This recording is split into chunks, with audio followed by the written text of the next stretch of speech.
ਵਾਹਿਗੁਰੂ ਜੀ ਕਾ ਖਾਲਸਾ ਵਾਹਿਗੁਰੂ ਜੀ ਕੀ ਫਤਿਹ। ਗੁਰੂ ਪਿਆਰੀ ਗੁਰੂ ਸਵਾਰੀ ਪਰਮ ਸਤਿਕਾਰਯੋਗ ਸਾਧ ਸੰਗਤ ਜੀਓ, ਅੱਜ ਦਾ ਆਸ ਧੰਨ ਗੁਰੂ ਨਾਨਕ ਦਰਸ਼ਨਾਂ ਦੇ ਵਿੱਚੋਂ ਗੁਰੂ ਨਾਨਕ ਸਾਹਿਬ ਦੇ ਉਦਾਸੀਆਂ ਦੇ ਵਿੱਚ ਜੋ ਉਹਨਾਂ ਦੇ ਨਾਲ ਉਹਨਾਂ ਸਮਿਆਂ ਦੇ ਵਿੱਚ ਜੋ ਵਾਰਤਾਪਾ ਲਾਪ ਹੁੰਦੀਆਂ ਵਿਚਿੱਤਰ, ਅਤੇ ਜਿਨ੍ਹਾਂ ਨੂੰ ਦੇਖ ਕੇ ਸੁਣ ਕੇ ਅਕਲ ਵੀ ਕਈ ਵਾਰੀ ਦੰਗ ਰਹਿ ਜਾਂਦੀ ਆ। ਸੋ ਅੱਜ ਉਹਨਾਂ ਦੀ ਇਸੇ ਹੀ ਪੁਰਾਤਨ ਸਾਖੀਆਂ ਦੇ ਵਿੱਚੋਂ ਇੱਕ ਸਾਖੀ ਧੰਨ ਗੁਰੂ ਨਾਨਕ ਸਾਹਿਬ ਮਹਾਰਾਜ ਦੀ ਆਪ ਸਾਰੀਆਂ ਸੰਗਤਾਂ ਨਾਲ ਦਾ ਸਾਂਝਾ ਕਰਦਾ ਹੈ। ਸੋ ਇੱਕ ਵਾਰ ਗੁਰੂ ਨਾਨਕ ਸਾਹਿਬ ਮਹਾਰਾਜ ਭਾਈ ਬਾਲਾ ਜੀ ਅਤੇ ਮਰਦਾਨਾ ਜੀ ਦੇ ਨਾਲ ਪਹਾੜਾਂ ਪਰਬਤਾਂ ਸਮੁੰਦਰਾਂ ਦੇ ਵਿੱਚੋਂ ਹੁੰਦੇ ਹੋਏ ਇੱਕ ਐਸੇ ਨਗਰ ਦੇ ਵਿੱਚ ਪਹੁੰਚੇ ਸੀਗੇ ਜਿਹੜੀ ਨਗਰੀ ਸਾਰੀ ਸੋਨੇ ਦੀ ਸੀ। ਅਸੀਂ ਇਹੋ ਸੁਣਦੇ ਹਾਂ ਕਿ ਜਿਹੜੀ ਰਾਵਣ ਦੀ ਲੰਕਾ ਸੋਨੇ ਦੀ ਆ, ਪਰ ਦੇਖੋ ਧੰਨ ਗੁਰੂ ਨਾਨਕ ਸਾਹਿਬ ਇੱਕ ਐਸੀ ਨਗਰੀ 'ਚ ਪਹੁੰਚੇ ਜਿਹੜੀ ਨਗਰੀ ਸੋਨੇ ਦੀ ਸੀ। ਅਤੇ ਜਦੋਂ ਇਸ ਨਗਰੀ ਨੂੰ ਭਾਈ ਮਰਦਾਨਾ ਜੀ ਨੇ ਤੱਕਿਆ ਤਾਂ ਫਿਰ ਉਹਨਾਂ ਨੇ ਬਾਬੇ ਨਾਨਕ ਨੂੰ ਪੁੱਛਿਆ ਵੀ ਆਹ ਜਿਹੜੀ ਨਗਰੀ ਆ ਇਹ ਇੰਨੀ ਖੂਬਸੂਰਤ ਆ, ਲੱਗਦੀ ਸਾਰੀ ਸੋਨੇ ਦੀ ਬਣੀ ਆ, ਇਹ ਕਿਸ ਰਾਜੇ ਦੀ ਆ? ਫਿਰ ਧੰਨ ਗੁਰੂ ਨਾਨਕ ਸਾਹਿਬ ਮਹਾਰਾਜ ਨੇ ਆਖਿਆ ਸੀਗਾ ਕਿ ਮਰਦਾਨਿਆ, ਇਹ ਜਿਹੜੀ ਨਗਰੀ ਆ ਨਾ, ਇਹ ਰਾਜਾ ਕਮਲ ਨੈਣ, ਜਿਹੜਾ ਰਾਜਾ ਕਮਲ ਨੈਣ ਹੈ ਨਾ, ਉਹਦੀ ਨਗਰੀ ਹੈਗੀ ਆ। ਅਤੇ ਇਹ ਜਿਹੜਾ ਰਾਜਾ ਬੜਾ ਧਰਮੀ ਹੈਗਾ, ਅਤੇ ਇਹਦੇ ਕੋਲ ਇਸ ਤਰ੍ਹਾਂ ਦੇ ਜਿਹੜੇ 17 ਰਾਜੇ ਹੋਰ ਆ ਜਿਨ੍ਹਾਂ ਦੀਆਂ ਵੀ ਆਪਣੀਆਂ ਸੋਨ ਨਗਰੀਆਂ ਹੈਗੀਆਂ, ਉਹਨਾਂ ਉੱਤੇ ਇਹਦਾ ਰਾਜ ਚੱਲਦਾ ਹੈਗਾ। ਜਦ ਇਹ ਜਿਹੜੀ ਹੈ ਨਾ ਵਾਰਤਾਲਾਪ ਸੀਗੇ ਬਾਬਾ ਜੀ ਨੇ ਭਾਈ ਮਰਦਾਨੇ ਜੀ ਨਾਲ ਕੀਤੀ ਸੀ। ਫਿਰ ਦੇਖੋ ਭਾਈ ਮਰਦਾਨਾ ਜੀ ਕਹਿਣ ਲੱਗੇ ਕਿ ਮੈਨੂੰ ਭੁੱਖ ਬੜੀ ਲੱਗੀ ਆ, ਮੇਰਾ ਦਿਲ ਕਰਦਾ ਹੈਗਾ ਕਿ ਕੁਛ ਛਕ ਲਈਏ। ਫਿਰ ਗੁਰੂ ਨਾਨਕ ਸਾਹਿਬ ਮਹਾਰਾਜ ਨੇ ਕਿਹਾ ਸੀਗਾ ਕਿ ਦੇਖੋ ਅਸੀਂ ਇਸ ਬਗੀਚੇ 'ਚ ਬੈਠੇ ਬਾਹਰ, ਅਗਰ ਤੇਰਾ ਚਿੱਤ ਕਰਦਾ ਤਾਂ ਤੂੰ ਇਸ ਨਗਰ 'ਤੇ ਜਾ ਕੇ ਜੋ ਮਰਜ਼ੀ ਖਾ ਸਕਦਾ ਹੈ। ਅਤੇ ਜਦ ਇੰਨੀ ਗੱਲ ਹੋਈ ਤਾਂ ਫਿਰ ਭਾਈ ਮਰਦਾਨੇ ਜੀ ਨੇ ਆਖਿਆ ਕਹਿੰਦੇ ਜੀ ਮੇਰੇ ਪਾਸ ਤਾਂ ਕੋਈ ਮਾਇਆ ਵੀ ਹੈ ਨਹੀਂ ਗੀ, ਕੋਈ ਟਕਾ ਵੀ ਹੈ ਨਹੀਂ ਗਾ ਜਿਹਦੇ ਨਾਲ ਮੈਂ ਕੋਈ ਚੀਜ਼ ਖਰੀਦ ਸਕਾਂ। ਫਿਰ ਧੰਨ ਗੁਰੂ ਨਾਨਕ ਸਾਹਿਬ ਮਹਾਰਾਜ ਨੇ ਭਾਈ ਮਰਦਾਨੇ ਜੀ ਨੂੰ ਆਖਿਆ ਸੀਗਾ, ਕਹਿੰਦੇ ਭਾਈ ਇਸ ਨਗਰੀ ਦੇ ਵਿੱਚ ਧਰਮ ਦਾ ਕਾਨੂੰਨ ਹੈਗਾ, ਇੱਥੇ ਕੋਈ ਵੀ ਚੀਜ਼ ਤੁਸੀਂ ਖਾ ਲਓ, ਉਸ ਚੀਜ਼ ਦਾ ਕੋਈ ਮੁੱਲ ਨਹੀਂ ਲਿਆ ਜਾਂਦਾ ਹੈਗਾ। ਸਾਰੀਆਂ ਦੁਕਾਨਾਂ 'ਤੇ ਸਾਰੇ ਤਰ੍ਹਾਂ ਦੇ ਜਿਹੜੇ ਪਦਾਰਥ ਉਪਲਬਧ ਹੈਗੇ, ਕਿਸੇ ਪਾਸੇ ਵੀ ਚਲੇ ਜਾਓ, ਕੋਈ ਵੀ ਜਿਹੜਾ ਇਸ ਚੀਜ਼ ਨੂੰ ਖਾ ਲਵੇ ਉਹਦੇ ਵਾਸਤੇ ਕੋਈ ਵੀ ਪੈਸਾ ਨਹੀਂ ਲਿਆ ਜਾਂਦਾ। ਇਹ ਸੁਣ ਕੇ ਭਾਈ ਮਰਦਾਨਾ ਜੀ ਬੜੇ ਹੈਰਾਨ ਹੋਏ। ਖੈਰ ਮਨ 'ਚ ਆਇਆ ਵੀ ਕਿਉਂ ਨਾ ਮੈਂ ਉਸ ਨਗਰੀ 'ਤੇ ਚਲਾ ਜਾਵਾਂ। ਜਦ ਭਾਈ ਮਰਦਾਨਾ ਜੀ ਉਸ ਨਗਰੀ 'ਚ ਗਏ, ਜਦ ਦੇਖਿਆ ਤਾਂ ਵਾਕਿਆ ਹੀ ਉਹ ਸਾਰੀ ਨਗਰੀ ਜਿਹੜੀ ਸੋਨੇ ਦੀਆਂ ਦੁਕਾਨਾਂ, ਹਰੇਕ ਦੁਕਾਨਾਂ ਦੇ ਉੱਤੇ 36 ਤਰ੍ਹਾਂ ਦੇ ਜਿਹੜੇ ਪਦਾਰਥ ਭਰੇ ਪਏ, ਸਭ ਜੋ ਵੀ ਕੁਛ ਹੈ ਨਾ ਇਸੇ ਤਰ੍ਹਾਂ ਹੀ ਚਮਕਣ ਦਿਆ। ਇਹ ਦੇਖ ਕੇ ਭਾਈ ਮਰਦਾਨਾ ਜੀ ਬੜੇ ਹੈਰਾਨ ਹੋਏ ਅਤੇ ਫਿਰ ਮਨ 'ਚ ਵਿਚਾਰ ਕੀਤੀ ਕਿ ਅਗਰ ਮੈਂ ਕਿਸੇ ਦੁਕਾਨ 'ਤੇ ਕੋਈ ਚੀਜ਼ ਚੱਕ ਲੈਂਦਾ ਹੈਗਾ ਅਤੇ ਇਹ ਚੀਜ਼ ਚੰਗੀ ਨਹੀਂ ਹੈਗੀ, ਹੋਵੇ ਨਾ ਹੋਵੇ ਇਸ ਨਗਰੀ ਦਾ ਕੋਈ ਵਾਕਫ ਬੰਦਾ ਹੋਵੇ, ਮੈਂ ਉਹਨੂੰ ਪੁੱਛਾਂ। ਕੁਦਰਤੀ ਭਾਈ ਮਰਦਾਨੇ ਜੀ ਦੀ ਨਜ਼ਰ ਇੱਕ ਕਿਸੇ ਉੱਥੇ ਨਗਰੀ 'ਤੇ ਰਹਿਣ ਵਾਲੇ ਕਿਸੇ ਪ੍ਰੇਮੀ ਦੇ ਉੱਤੇ ਪਈ ਅਤੇ ਭਾਈ ਮਰਦਾਨੇ ਜੀ ਉਹਦੇ ਕੋਲ ਚੱਲ ਗਏ। ਜਦੋਂ ਗਏ ਤਾਂ ਉਹਨਾਂ ਨੂੰ ਪੁੱਛਿਆ, ਕਹਿੰਦੇ ਵੀ ਮੈਂ ਇਸ ਨਗਰੀ 'ਚ ਨਵਾਂ ਆਇਆ ਅਤੇ ਮੈਨੂੰ ਭੁੱਖ ਲੱਗੀ ਆ, ਮੈਂ ਕੁਛ ਖਾਣਾ ਨਹੀਂ। ਅਤੇ ਉਹ ਜਿਹੜਾ ਪ੍ਰੇਮੀ ਸੀ ਉਸ ਨਗਰੀ ਦਾ, ਉਹਦਾ ਨਾਂ ਸੀ ਧਰਮ। ਉਹਦਾ ਨਾਂ ਜਦ ਧਰਮ ਸੀਗਾ ਅਤੇ ਉਹਨੇ ਫਿਰ ਭਾਈ ਮਰਦਾਨੇ ਜੀ ਨੂੰ ਆਖਿਆ ਕਿ ਮੇਰਾ ਨਾਂ ਧਰਮ ਸਿੰਘ ਵਾ, ਅਤੇ ਇਸ ਨਗਰੀ ਦਾ ਕਾਨੂੰਨ ਆ ਤੁਸੀਂ ਕੋਈ ਵੀ ਚੀਜ਼ ਖਾ ਲਓ, ਉਹਦਾ ਕੋਈ ਵੀ ਜਿਹੜਾ ਪੈਸਾ ਮੁੱਲ ਬਿਲਕੁਲ ਨਹੀਂ ਲਿਆ ਜਾਂਦਾ। ਦੇਖੋ ਉਸੇ ਹੀ ਸ਼ਖਸ ਨੇ ਭਾਈ ਮਰਦਾਨੇ ਜੀ ਨੂੰ 2.5 ਸੇਰ, ਜਿਵੇਂ ਭਾਈ ਮਰਦਾਨੇ ਜੀ ਦੀ ਮਨ ਦਾ ਵਿੱਚ ਚਾਹ ਸੀਗੀ, ਉਹ ਪਦਾਰਥ ਲੈ ਕੇ ਦਿੱਤੇ। ਭਾਈ ਮਰਦਾਨੇ ਜੀ ਨੇ ਬੜੇ ਪ੍ਰੇਮ ਨਾਲ ਛਕੇ, ਜਦ ਪੂਰੀ ਤਰ੍ਹਾਂ ਤ੍ਰਿਪਤ ਹੋ ਗਏ। ਫਿਰ ਉਹਨੇ ਪੁੱਛਿਆ ਵੀ ਇਸ ਨਗਰੀ ਦਾ ਕਿਹੋ ਜਿਹਾ ਕਾਨੂੰਨ ਆ, ਕਿਹੋ ਜਿਹੇ ਲੋਕ ਇੱਥੇ ਕੰਮ ਕਰਦੇ ਆ। ਫਿਰ ਉਹਨੇ ਦੱਸਿਆ ਸੀਗਾ ਕਿ ਇੱਥੇ ਦਾ ਰਾਜਾ ਜਿਹੜਾ ਕਮਲ ਨੈਣ ਹੈ, ਉਹ 17 ਰਾਜਿਆਂ ਤੋਂ ਵੱਡਾ ਰਾਜਾ, ਬੜਾ ਧਰਮੀ ਹੈਗਾ। ਉਹਦੇ 'ਚ ਸਾਰੇ ਜਿਹੜੇ ਗੁਣ ਹੈਗੇ ਆ, ਕਿਸੇ ਨੂੰ ਈਰਖਾ ਦਵੈਸ਼ ਨਹੀਂ ਕਰਦਾ, ਨਿਮਰਤਾ 'ਚ ਰਹਿੰਦਾ, ਧਰਮੀ ਰਾਜਾ ਹੈਗਾ। ਇਸ ਜਿੰਨੇ ਵੀ ਸਾਰੇ ਪਦਾਰਥ ਹੈਗੇ ਆ, ਇਹ ਰਾਜਾ ਜਿਹੜਾ ਹੈਗਾ ਉਹ ਇਸ ਨਗਰ ਦੇ ਵਿੱਚ ਵੰਡ ਦਿੰਦਾ ਹੈਗਾ। ਅਤੇ ਜਿੰਨੇ ਵੀ ਨਗਰ ਦੀਆਂ ਦੁਕਾਨਾਂ ਹੈਗੀਆਂ ਉਹ ਸਾਰੇ ਹੀ ਇਹਨਾਂ ਪਦਾਰਥਾਂ ਨੂੰ ਇਸ ਤਰ੍ਹਾਂ ਰੱਖ ਦਿੰਦੇ ਸਜਾ ਕੇ ਵੀ ਕੋਈ ਵੀ ਆਵੇ ਜਿਹੜਾ ਮਰਜ਼ੀ ਛਕੇ, ਕਿਸੇ ਕੋਲ ਕੋਈ ਚੀਜ਼ ਨਹੀਂ ਲੈਣੀ। ਨਗਰ 'ਚ ਬੜੀ ਸ਼ਾਂਤੀ ਆ। ਜਾਂ ਇਸ ਤਰ੍ਹਾਂ ਦੀ ਸਾਰੀ ਵਾਰਤਾਲਾਪ ਜਿਹੜੇ ਸੀ ਭਾਈ ਧਰਮ ਸਿੰਘ ਨੇ ਕੀਤੀ ਅਤੇ ਭਾਈ ਮਰਦਾਨਾ ਜੀ ਵਾਪਸ ਆਏ। ਜਿੱਥੇ ਗੁਰੂ ਨਾਨਕ ਸਾਹਿਬ ਅਤੇ ਭਾਈ ਬਾਲਾ ਜੀ ਬੈਠੇ ਸੀ, ਭਾਈ ਮਰਦਾਨੇ ਜੀ ਨੂੰ ਬਾਬੇ ਨੇ ਪੁੱਛਿਆ ਕਿ ਉਹ ਮਰਦਾਨਾ ਜੀ ਸਾਰੀ ਭੁੱਖ ਕਿਵੇਂ ਤ੍ਰਿਪਤੀ ਹੋ ਗਈ ਆ? ਭਾਈ ਮਰਦਾਨਾ ਜੀ ਨੇ ਬਾਬੇ ਨਾਨਕ ਨੂੰ ਮੱਥਾ ਟੇਕਿਆ ਅਤੇ ਕਹਿਣ ਜੀ ਹਾਂਜੀ ਮੈਂ ਤਾਂ ਤ੍ਰਿਪਤ ਹੋ ਗਿਆ, ਪਰ ਤੁਸੀਂ ਕੋਈ ਜਾਣੀ ਖਾਣਾ ਨਹੀਂ ਛਕਿਆ। ਅਤੇ ਬਾਬੇ ਨਾਨਕ ਨੇ ਆਖਿਆ, ਕਹਿੰਦੇ ਵੀ ਸਾਨੂੰ ਤਾਂ ਸ਼ਬਦ ਦੀ ਭੁੱਖ ਹੁੰਦੀ ਆ, ਸਾਡਾ ਤਾਂ ਉਹਦੇ ਨਾਲ ਹੀ ਆਧਾਰ ਹੋ ਜਾਂਦਾ। ਅਤੇ ਭਾਈ ਮਰਦਾਨਾ ਜੀ ਕਹਿਣ ਲੱਗੇ ਕਿ ਆਪਾਂ ਕੁਛ ਦਿਨ ਇੱਥੇ ਰੁਕੀਏ ਤਾਂ ਜੋ ਨਗਰੀ ਬਾਰੇ ਹੋਰ ਵਾਕਫੀਤ ਕਰ ਸਕੀਏ। ਅਤੇ ਗੁਰੂ ਨਾਨਕ ਸਾਹਿਬ ਮਹਾਰਾਜ ਮੁਸਕਰਾ ਪਏ। ਅਤੇ ਜਦ ਭਾਈ ਮਰਦਾਨਾ ਜੀ ਸਵੇਰੇ ਰੋਜ਼ ਜਾਂਦੇ, ਉੱਥੇ ਜਾ ਕੇ ਉਸ ਨਗਰੀ ਦੇ ਵਿੱਚ ਆਪਣੇ ਮਨ ਭਾਉਂਦੇ ਪਦਾਰਥ ਛਕਦੇ ਅਤੇ ਵਾਪਸ ਆ ਜਾਂਦੇ। ਫਿਰ ਭਾਈ ਧਰਮ ਚੰਦ ਜੀ ਨੇ ਭਾਈ ਮਰਦਾਨੇ ਜੀ ਦੀ ਆਪਸ ਵਿੱਚ ਜਿਹੜੀ ਸੀਗੀ ਉਹ ਥੋੜ੍ਹੀ ਜਿਹੀ ਦੋਸਤੀ ਗਹਿਰੀ ਹੋਈ। ਉਹਦੇ ਵਿੱਚ ਫਿਰ ਭਾਈ ਧਰਮ ਸਿੰਘ ਨੇ ਭਾਈ ਮਰਦਾਨੇ ਜੀ ਨੂੰ ਪੁੱਛਿਆ ਸੀਗਾ ਵੀ ਤੁਸੀਂ ਇਕੱਲੇ ਇਸ ਨਗਰੀ 'ਚ ਆਉਂਦੇ ਆ ਕਿ ਤੁਹਾਡੇ ਨਾਲ ਕੋਈ ਹੋਰ ਵੀ ਆ। ਫਿਰ ਭਾਈ ਮਰਦਾਨੇ ਨੇ ਆਖਿਆ ਸੀਗਾ ਕਿ ਮੇਰੇ ਨਾਲ 2 ਹੋਰ ਹੈਗੇ ਆ, ਪਰ ਉਹ ਜਿਹੜੇ ਨਗਰ ਵਿੱਚ ਨਹੀਂ ਆਉਂਦੇ, ਬਾਹਰ ਹੀ ਬੈਠੇ ਰਹਿੰਦੇ ਆ। ਅਤੇ ਕਹਿੰਦੇ ਪਰ ਮੈਂ ਤਾਂ ਪ੍ਰਸ਼ਾਦ ਇੱਥੇ ਆ ਕੇ ਛਕਦਾ, ਪਰ ਉਹ ਨਗਰੀ 'ਚ ਆ ਕੇ ਪ੍ਰਸ਼ਾਦਾ ਨਹੀਂ ਛਕਦੇ ਕਿਉਂਕਿ ਉਹਨਾਂ ਨੂੰ ਭੁੱਖ ਹੀ ਨਹੀਂ ਲੱਗਦੇ। ਜਦ ਇੰਨੀ ਗੱਲ ਹੋਈ ਤਾਂ ਫਿਰ ਭਾਈ ਧਰਮ ਸਿੰਘ ਜੀ ਕਹਿਣ ਲੱਗੇ, ਕਹਿੰਦੇ ਭਾਈ ਵੀ ਮੈਨੂੰ ਫਿਰ ਉਹਨਾਂ ਦੇ ਦਰਸ਼ਨ ਕਰਾਵੋ। ਖੈਰ ਭਾਈ ਮਰਦਾਨੇ ਜੀ ਨੇ ਫਿਰ ਬਾਬੇ ਨਾਨਕ ਵਾਸਤੇ ਤੇ ਭਾਈ ਬਾਲੇ ਵਾਸਤੇ ਦੇ ਕੁਛ 36 ਪ੍ਰਕਾਰ ਦੇ ਭੋਜਨਾਂ ਵਿੱਚੋਂ ਕੁਛ ਜਿਹੜਾ ਸੀ ਭੋਜਨ ਉਹ ਬੰਨ੍ਹ ਲਿਆ ਅਤੇ ਭਾਈ ਧਰਮ ਸਿੰਘ ਦੇ ਨਾਲ ਉੱਥੇ ਚਲ ਗਿਆ ਜਿੱਥੇ ਗੁਰੂ ਨਾਨਕ ਸਾਹਿਬ ਮਹਾਰਾਜ ਬੈਠੇ ਆ। ਜਦ ਬੈਠੇ ਤਾਂ ਭਾਈ ਧਰਮ ਸਿੰਘ ਨੇ ਆ ਕੇ ਮੱਥਾ ਟੇਕਿਆ ਅਤੇ ਫਿਰ ਬਾਬੇ ਨਾਨਕ ਨੇ ਭਾਈ ਧਰਮ ਸਿੰਘ ਨੂੰ ਪੁੱਛਿਆ ਕਿ ਹੋਰ ਸੁਣਾਓ ਇਸ ਨਗਰ ਦਾ ਕੀ ਹਾਲ। ਫਿਰ ਭਾਈ ਧਰਮ ਸਿੰਘ ਨੇ ਆਪਣਾ ਜਿਹੜਾ ਰਾਜਾ ਸੀ ਨਗਰੀ ਦਾ ਕਮਲ ਨੈਣ, ਉਹਦੀ ਬੜੀ ਉਸਤਤੀ ਕੀਤੀ ਬਾਬੇ ਨਾਨਕ ਦਾ। ਜਦ ਉਸਤਤੀ ਕੀਤੀ ਤਾਂ ਫਿਰ ਜਦੋਂ ਉਹ ਜਿਹੜੇ ਪਦਾਰਥ ਲਿਆਂਦੇ ਸੀ ਗੁਰੂ ਨਾਨਕ ਸਾਹਿਬ ਮਹਾਰਾਜ ਦੇ ਅੱਗੇ ਰੱਖੇ ਛਕਣ ਵਾਸਤੇ, ਅਤੇ ਬਾਬੇ ਨੇ ਆਖਿਆ ਸੀਗਾ ਕਿ ਬਾਕੀ ਤਾਂ ਸਭ ਠੀਕ ਹੈ, ਪਰ ਅਸੀਂ ਇਹ ਜਿਹੜਾ ਹੈ ਨਾ ਇਸ ਧਰਮ ਨਗਰੀ ਜਿਹੜੀ ਤੁਹਾਡੀ ਸੋਨੇ ਦੀ ਨਗਰੀ ਹੈਗੀ ਆ, ਇਹਦੇ ਵਿੱਚ ਇਹ ਪਦਾਰਥ ਨਹੀਂ ਛਕ ਸਕਦੇ। ਫਿਰ ਭਾਈ ਧਰਮ ਸਿੰਘ ਜੀ ਬੜੇ ਹੈਰਾਨ ਹੋਏ, ਕਹਿੰਦੇ ਜੀ ਕਿਉਂ ਨਹੀਂ ਛਕ ਸਕਦੇ। ਕਹਿੰਦੇ ਵੀ ਤੁਹਾਡਾ ਰਾਜਾ ਬੇਸ਼ੱਕ ਜਿੰਨਾ ਮਰਜ਼ੀ ਧਰਮੀ ਹੈਗਾ, ਪਰ ਉਹਦੇ ਵਿੱਚ ਇੱਕ ਦੋਸ਼ ਵਾ। ਜਦ ਇਹ ਗੱਲ ਹੋਈ ਆ ਅਤੇ ਫਿਰ ਉਹ ਭਾਈ ਧਰਮ ਸਿੰਘ ਜਿਹੜੇ ਸੀ ਬੜੇ ਹੈਰਾਨ ਹੋਏ, ਕਹਿੰਦੇ ਵੀ ਸਾਡੇ ਰਾਜੇ ਵਿੱਚ ਦੋਸ਼। ਕਹਿੰਦੇ ਹਾਂ, ਉਹਦੇ ਵਿੱਚ ਇੱਕ ਵੱਡਾ ਦੋਸ਼ ਵਾ। ਜਦ ਤੱਕ ਉਹ ਦੋਸ਼ ਉਹ ਆਪਣੇ ਵਿੱਚ ਦੂਰ ਨਹੀਂ ਕਰਦਾ, ਅਸੀਂ ਉਹਦਾ ਇਸ ਨਗਰੀ ਦਾ ਪ੍ਰਸ਼ਾਦ ਨਹੀਂ ਛਕਣਾ। ਦੇਖੋ ਭਾਈ ਧਰਮ ਸਿੰਘ ਬੜੇ ਹੈਰਾਨ ਹੋਏ, ਮਨ 'ਚ ਸੋਚਣ ਲੱਗੇ ਕਿ ਅਸੀਂ ਤਾਂ ਕਦੀ ਰਾਜੇ ਵਿੱਚ ਕੋਈ ਦੋਸ਼ ਨਹੀਂ ਦੇਖਿਆ। ਉਹਨੇ ਜਾ ਕੇ ਭਾਈ ਧਰਮ ਸਿੰਘ ਨੇ ਜਾ ਕੇ ਨਾ ਵਾਪਸ ਜਾ ਕੇ ਰਾਜੇ ਦੇ ਪਾਸ ਇਹ ਗੱਲ ਦੱਸੀ ਕਿ ਆਪਣੇ ਨਗਰ ਦੇ ਵਿੱਚ ਕੋਈ ਬਾਹਰੋਂ ਜਿਹੜੇ ਕੋਈ ਪਖੀਰ ਆਏ ਆ, ਉਹ ਨਗਰ 'ਚ ਨਹੀਂ ਬਾਹਰ ਹੀ ਬੈਠੇ। ਉਹਨਾਂ ਵਿੱਚੋਂ ਇੱਕ ਜਿਹੜਾ ਸੀ ਉਹਨਾਂ ਦਾ ਪਖੀਰਾਂ ਦਾ ਜੋ ਗੁਰ ਭਾਈ ਆ, ਉਹ ਨਗਰ 'ਚ ਆਉਂਦਾ, ਉਹ ਪ੍ਰਸ਼ਾਦ ਪਾਣੀ ਜ਼ਰੂਰ ਛਕਦਾ, ਪਰ ਉਹ 2 ਕਦੀ ਇਸ ਨਗਰੀ 'ਚ ਨਹੀਂ ਆਏ ਅਤੇ ਉਹਨਾਂ ਨੂੰ 7-8 ਦਿਨ ਹੋ ਗਏ ਬਾਹਰ ਬੈਠਿਆਂ ਨੂੰ।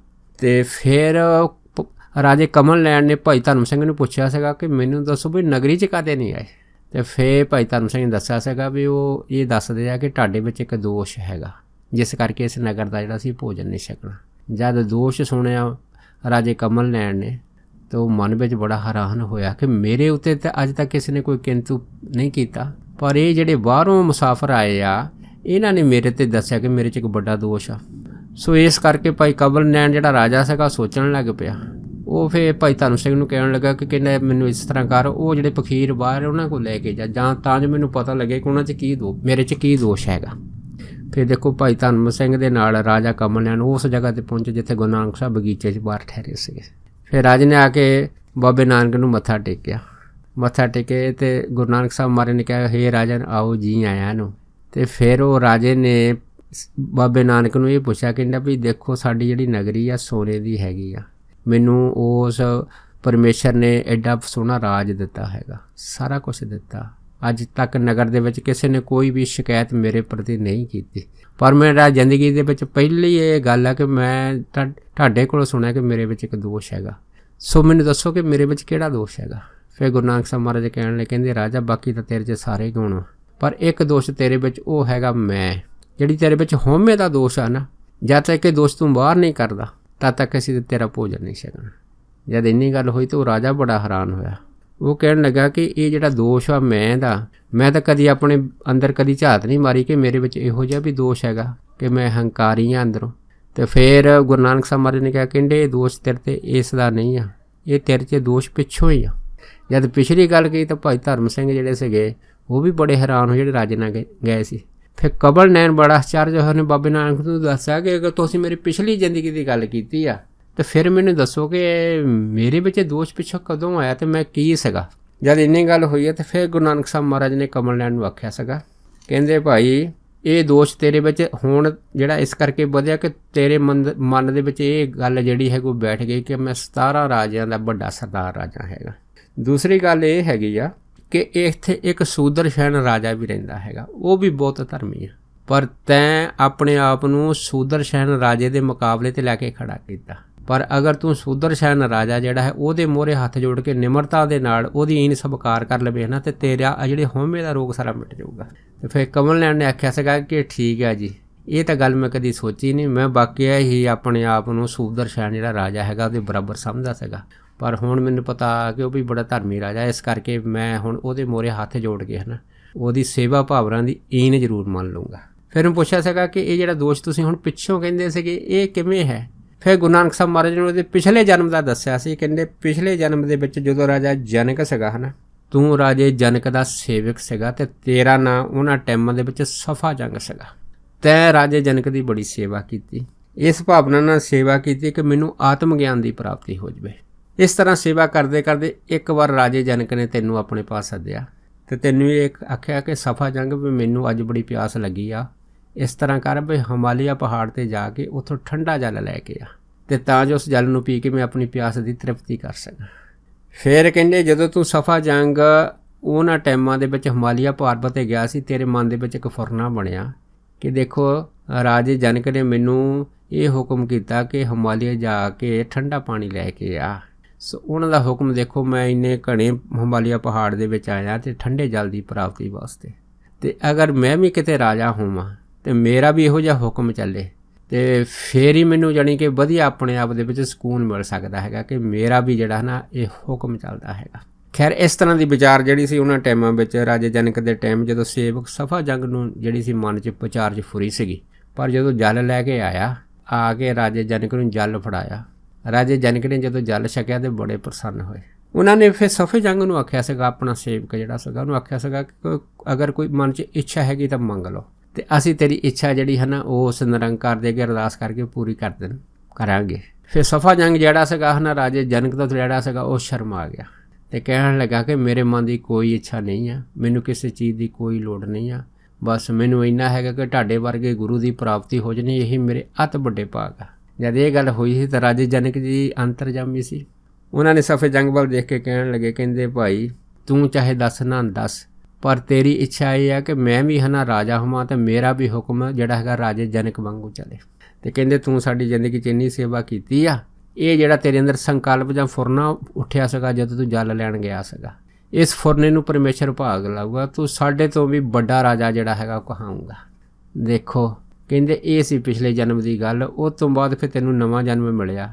ਇਸ ਨਵੇਂ ਜਨਮ ਦੇ ਵਿੱਚ ਫਿਰ ਤੇਰਾ ਜਿਹੜਾ ਇਹ ਤੈਨੂੰ ਸੋਨ ਨਗਰੀ ਜਿਹੜੀ ਪਰਮੇਸ਼ਰ ਨੇ ਦਿੱਤੀ ਆ, ਇਸ ਸੋਨ ਨਗਰੀ ਦੇ ਵਿੱਚ ਤੇਰਾ ਫਿਰ ਨਾਂ ਜਿਹੜਾ ਹੈ ਨਾ ਕਮਲ ਨੈਣ ਜਿਹੜਾ ਹੈ ਉਹ ਨਗਰੀ ਵਾਲੇ ਨੇ ਰੱਖਿਆ। 17 ਰਾਜਿਆਂ ਦਾ ਤੈਨੂੰ ਸਰਦਾਰ ਰਾਜਾ ਬਣਾਇਆ ਤੇ ਹੁਣ ਤੂੰ ਰਾਜੇ ਜਨਕ ਦੀ ਕਿਰਪਾ ਦੇ ਨਾਲ ਉਹ ਜਿਹੜਾ ਰਾਜੇ ਜਨਕ ਨੇ ਬਚਨ ਧਰਨਾ ਕੀਤਾ ਸੀਗਾ ਬਸ ਉਹਦਾ ਸੁੱਖ ਭੋਗ ਰਿਹਾ ਹੈਗਾ। ਜੇ ਇਹ ਸਾਰੀ ਜਿਹੜੀ ਨਾ ਪੂਰਬ ਦੀ ਘਟਨਾ ਸੀਗੀ, ਬਾਬੇ ਨਾਨਕ ਨੇ ਫਿਰ ਉਸ ਕਮਲ ਨੈਣ ਨੂੰ ਦੱਸੀ ਸੀ ਪਿਛਲੇ ਜਨਮ ਦੀ ਸਾਰੀ ਇਹ ਘਟਨਾ ਜਿਹੜੀ ਸੀਗੀ।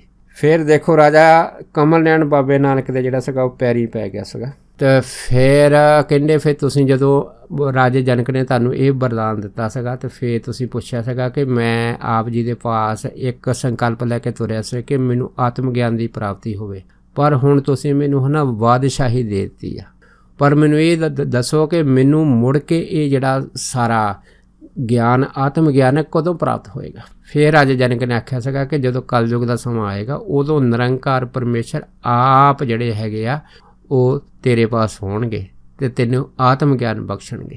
ਫਿਰ ਜਦ ਇੰਨੀ ਗੱਲ ਹੋਈ ਤਾਂ ਫਿਰ ਦੇਖੋ ਕਮਲ ਨੈਣ ਨੇ ਗੁਰੂ ਨਾਨਕ ਸਾਹਿਬ ਮਹਾਰਾਜ ਨੂੰ ਜਿਹੜਾ ਸੀਗਾ ਪਛਾਣ ਲਿਆ ਬਾਬੇ ਨਾਨਕ ਦੀ ਕਿਰਪਾ ਦੇ ਨਾਲ ਕਿ ਉਹ ਸਮਾਂ ਆ ਗਿਆ ਹੈਗਾ ਜਦੋਂ ਰਾਜੇ ਜਨਕ ਨੇ ਮੈਨੂੰ ਦੱਸਿਆ ਸੀਗਾ ਕਿ ਕਲਯੁਗ ਦੇ ਵਿੱਚ ਆਪ ਉਹ ਨਿਰੰਕਾਰ ਜਿਹੜਾ ਹੈਗਾ ਉਹ ਨਾਨਕ ਰੂਪ ਲੈ ਕੇ ਇਸ ਸੰਸਾਰ ਦੇ ਵਿੱਚ ਆਏਗਾ। ਫਿਰ ਦੇਖੋ ਰਾਜੇ ਕਮਲ ਨੈਣ ਨੇ ਬਾਬੇ ਨਾਨਕ ਦੇ ਅੱਗੇ ਡੰਡੌਤ ਕੀਤੀ ਤੇ ਉਹਨਾਂ ਨੂੰ ਆਖਿਆ ਸੀਗਾ ਕਿ ਬਸ ਤੁਸੀਂ ਮੇਰੇ ਕੋਲ ਰਹੋ, ਕਿਰਪਾ ਕਰੋ। ਫਿਰ ਗੁਰੂ ਨਾਨਕ ਸਾਹਿਬ ਜਿਹੜਾ ਸੀਗਾ ਰਾਜੇ ਜਿਹੜਾ ਕਮਲ ਨੈਣ ਸੀ ਉਹਦੇ ਮਹਿਲਾਂ 'ਚ ਚਲੇ ਗਏ। ਜਦ ਮਹਿਲਾਂ 'ਚ ਚਲੇ ਗਏ ਉੱਥੇ ਫਿਰ ਉਹ ਸੋਨ ਨਗਰੀ ਦੇ ਜਿੰਨੇ ਵੀ ਜਿਹੜੇ ਵਸਿੰਦੇ ਸੀਗੇ ਬਾਬੇ ਨਾਨਕ ਦੇ ਦਰਸ਼ਨ ਕਰਨੇ, ਉੱਥੇ ਬਾਬੇ ਨਾਨਕ ਦੀ ਜੈ ਜੈਕਾਰ ਹੋਈ। ਫਿਰ ਕਮਲ ਨੈਣ ਨੇ ਇੱਕ ਉੱਥੇ ਜਿਹੜਾ ਸੀਗਾ ਧਰਮਸ਼ਾਲਾ ਬਣਾਈ, ਉਹਦੇ ਵਿੱਚ ਬਾਬੇ ਨਾਨਕ ਨੇ ਸੱਚ ਦਾ ਉਪਦੇਸ਼ ਦਿੱਤਾ। ਉਸ ਤੋਂ ਬਾਅਦ ਜਦੋਂ ਕੁਛ ਦਿਨਾਂ ਤੋਂ ਬਾਅਦ ਜਦੋਂ ਗੁਰੂ ਨਾਨਕ ਸਾਹਿਬ ਜਾਣ ਲੱਗੇ ਸੀਗੇ ਫਿਰ ਕਮਲ ਨੈਣ ਨੇ ਆਖਿਆ ਸੀਗਾ ਕਿ ਇਹ ਜਿਹੜਾ ਰਾਜ ਭਾਗ ਹੈਗਾ ਮੈਂ ਆਪਣੇ ਪੁੱਤਰ ਨੂੰ ਦੇ ਕੇ ਆਪ ਦੇ ਨਾਲ ਜਿਹੜਾ ਹੈਗਾ ਉਹ ਜਾਣਾ ਹੈਗਾ। ਜਦ ਇੰਨੀ ਗੱਲ ਹੋਈ ਤਾਂ ਫਿਰ ਗੁਰੂ ਨਾਨਕ ਸਾਹਿਬ ਮਹਾਰਾਜ ਨੇ ਆਖਿਆ ਸੀਗਾ, ਕਹਿੰਦੇ ਨਹੀਂ ਭਾਈ ਤੂੰ ਇਸ ਰਗੜੀ 'ਚ ਰਹਿ ਕੇ ਹੈ ਨਾ ਆਪਣੇ ਰਾਜ ਨੂੰ ਵਧਾਓ, ਰਾਜ ਯੋਗ ਕਮਾਵੋ। ਜਦੋਂ ਤੁਸੀਂ ਰਾਜ ਯੋਗ ਕਮਾਓਗੇ ਤਾਂ ਤੁਹਾਡਾ ਰਾਜ ਹੋਰ ਵੀ ਵੱਡਾ ਹੋਊਗਾ। ਫਿਰ ਇਹ ਵਰਦਾਨ ਦੇ ਕੇ ਗੁਰੂ ਨਾਨਕ ਸਾਹਿਬ ਭਾਈ ਬਾਲਾ ਤੇ ਮਰਦਾਨਾ ਉਸ ਅਸਥਾਨ ਤੋਂ ਸੋਨ ਨਗਰੀ ਤੋਂ ਚੱਲਦੇ ਹੋਏ। ਸੋ ਇਹ ਜਿਹੜੀ ਪੁਰਾਤਨ ਸਾਖੀ ਆ ਨਾ ਇਹ ਸਾਨੂੰ ਦੱਸਦੀ ਆ ਕਿ ਗੁਰੂ ਨਾਨਕ ਸਾਹਿਬ ਕਿਹਨਾਂ ਧਰਤੀਆਂ 'ਤੇ ਗਏ ਆ, ਉਹਨਾਂ ਕਿਹਨਾਂ ਧਰਤੀਆਂ ਦੇ ਉੱਤੇ ਜਿਹੜੇ ਹੈਗੇ ਆ ਉਹ ਗੁਰੂ ਨਾਨਕ ਸਾਹਿਬ ਮਹਾਰਾਜ ਦੀ ਜਿੰਨੀ ਵੀ ਸੰਗਤ ਜਿਹੜੀ ਹੈ ਨਾ ਉਹ ਵੱਸਦੀ ਆ। ਸੋ ਬੜੀਆਂ ਅਚਰਜ ਘਟਨਾਵਾਂ ਹੈਗੀਆਂ, ਜਿਵੇਂ ਦੇਖੋ ਗੁਰੂ ਨਾਨਕ ਸਾਹਿਬ ਮਹਾਰਾਜ ਬਗਦਾਦ ਦੇ ਸਥਾਨ 'ਤੇ ਗਏ ਸੀ, ਉੱਥੇ ਦਸਤਗੀਰ ਦੇ ਆਪਣੇ ਲੜਕੇ ਦੇ ਨਾਲ ਜਦੋਂ ਲੱਖਾਂ ਕਾਸ਼ ਲੱਖਾਂ ਪਤਾਲਾਂ ਦੀ ਗੱਲ ਜਿਹੜੀ ਸੀ ਕੀਤੀ ਸੀ, ਗੱਲ ਕੀਤੀ ਵੀ ਨਹੀਂ, ਉਹਨਾਂ ਨੂੰ ਇਹ ਲੱਖ ਪਤਾਲ ਲੱਖ ਆਕਾਸ਼ ਅੱਖ ਫੁਰਕ 'ਚ ਦਿਖਾਏ ਅਤੇ ਉਹਨਾਂ ਨੂੰ ਸਬੂਤ ਵੀ ਦਿੱਤਾ ਕਿ ਪਤਾਲੋਂ ਜਿੱਥੇ ਗੁਰੂ ਨਾਨਕ ਸਾਹਿਬ ਮਹਾਰਾਜ ਦੀ ਬੜੀ ਸੰਗਤ ਸੀਗੀ ਇਸ ਇੱਕ ਨਗਰ ਦੇ ਵਿੱਚ, ਉੱਥੋਂ ਕੜਾਹ ਪ੍ਰਸ਼ਾਦੀ ਦੇਗ ਲਿਆਂਦੀ ਸੀ। ਸੋ ਇਸੇ ਕਰਕੇ ਬਾਬੇ ਨਾਨਕ ਨੇ ਸਾਨੂੰ ਆਖਿਆ ਕਿ ਪਤਾ ਨਹੀਂ ਕਿੰਨੇ ਸੂਰਜ ਆ, ਕਿੰਨੇ ਚੰਦਰਮੇ, ਕਿੰਨੀਆਂ ਧਰਤੀਆਂ, ਅਤੇ ਕਿਹਨਾਂ ਧਰਤੀਆਂ 'ਤੇ ਇਕੱਲੀ ਇਸੇ ਧਰਤੀ 'ਤੇ ਨਹੀਂ ਲੱਖਾਂ ਧਰਤੀਆਂ ਦੇ ਉੱਤੇ ਬਾਬੇ ਨਾਨਕ ਦੀ ਜਿਹੜੀ ਸੰਗਤ ਵਾ ਨਾ ਉਹ ਵਿਚਰਦੀ ਆ, ਬਾਬੇ ਨਾਨਕ ਦੇ ਗੁਣ ਗਾਉਂਦੀ ਆ। ਸੋ ਉਹਨਾਂ ਕਿਸ ਧਰਤੀ ਦੀ ਇਹ ਜਿਹੜੀ ਸਾਖੀ ਸੋਹਣ ਨਗਰੀ ਦੀ ਹੈ, ਇਹ ਤਾਂ ਬਾਬਾ ਨਾਨਕ ਹੀ ਜਾਣਦਾ ਹੈਗਾ। ਪਰ ਪੁਰਾਤਨ ਜਨਮ ਸਾਖੀਆਂ ਦੇ ਵਿੱਚ ਇਸ ਅੱਗੇ ਸਾਖੀ ਸੋਹਣ ਨਗਰੀ ਦੀ ਚੱਲੀ ਭਾਈ ਵਾਲੇ ਜੀ ਦੀ। ਸੋ ਇਹ ਦਾਸ ਨੇ ਆਪ ਸਾਰੀਆਂ ਸੰਗਤਾਂ ਨਾਲ ਸਾਂਝੀ ਕੀਤੀ। ਸੋ ਦਾਸ ਇੰਨੇ ਹੀ ਬਚਨ ਧੰਨ ਗੁਰੂ ਨਾਨਕ ਸਾਹਿਬ ਮਹਾਰਾਜ ਦਰਸ਼ਨਾਂ ਦੇ ਕਰਦਾ ਹੋਇਆ ਖਿਮਾ ਦਾ ਜਾਚਕ ਵਾ ਜੀ। ਹੋਈਆਂ ਬੇਅੰਤ ਭੁੱਲਾਂ ਚੁੱਕਾਂ ਦੀ ਖਿਮਾ ਬਖਸ਼ਣੀ। ਸੋ ਫਤਿਹ ਬੁਲਾਓ।